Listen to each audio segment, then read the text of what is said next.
Welcome to appleguide. In this video tutorial, we're going to show you how to play an ambient sounds in Mac OS Ventura in simple steps. Click on the Apple logo at the top left corner of your machine. Go to System Settings. Click on Accessibility. Click on Audio. And then check Background Sounds. As you can see, the sound is active. Now you can choose different kinds of sound from the list.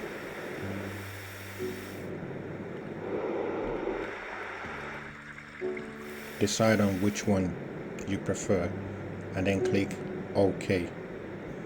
And then you can also adjust the volume from here.